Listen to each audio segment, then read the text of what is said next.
rated M for mature.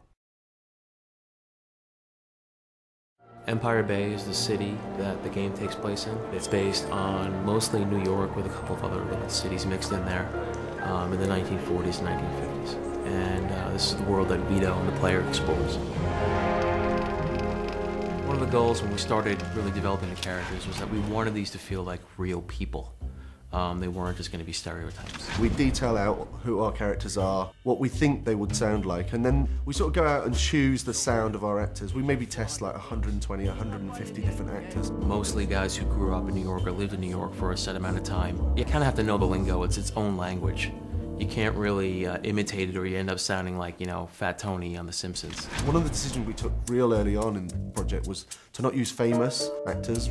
We really have a problem with the fact that you can't relate to that as the player character so much. It's, oh, that's so-and-so, that's not the character. You know, he's voicing the character, but I'm thinking about the actor, not thinking about the character on the screen. How about you get back in your cute little car with your little friends there and I'll pretend I never seen you. Sound good? Something we did for Mafia 2 that a lot of games don't do is that we brought all the actors together and we did 5 or 6 guys at a time on an ADR stage actually playing off one another. Having these guys just banter with one another, you really get that higher level of performance that we really needed and really wanted to achieve with Mafia. As well as making the characters sound genuine, we also had to make them act like real mobsters, and we were able to do this with motion capture. Máme k dispozici motion. We bought our very own mocap studio for Mafia 2 so that we could capture or tweak any animation whenever we needed to.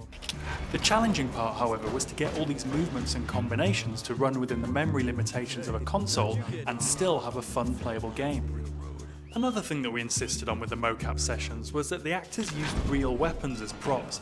Real weapons equals realistic animations. So we ordered real firearms such as the classic Tommy gun, the MG42 and various pistols, and you can really see that in the movement of the characters. Something else that makes the world really feel alive is the radio. For a great deal of time in the game, you're going to be in the car, so we have multiple radio stations in the game. Each has its own DJ. We worked really hard on the DJ scripts to get them just right and to set the scene for the 1940s and 1950s. The DJs talk about period news and world events such as World War II, and they perform charming old-fashioned style commercials. The DJs really help to create an authentic atmosphere. And they all play different type of music, and I think we spent about 4 years working on the soundtrack at this point. Empire Bay's news home. Vedle hudby v rádiu. Besides the music on the radio, Mafia 2 also uses a lot of cinematic score that we composed here in the 2K Czech studio. The game contains many Hollywood-like elements, so we naturally needed music to support this. V podstate sa skomponovalo viac ako 180 minút hudby. In total, we composed over 3 hours of original music using electronic samples and computer programs. But we knew that to convey the right emotions, we needed to re-record it with live musicians. Even though we're dealing with guys that maybe have got, like, you know, involved in shady kind of deals and whatever else, we still see the human side of them. The feeling of engagement with the characters in Mafia is, you know, is really second to none.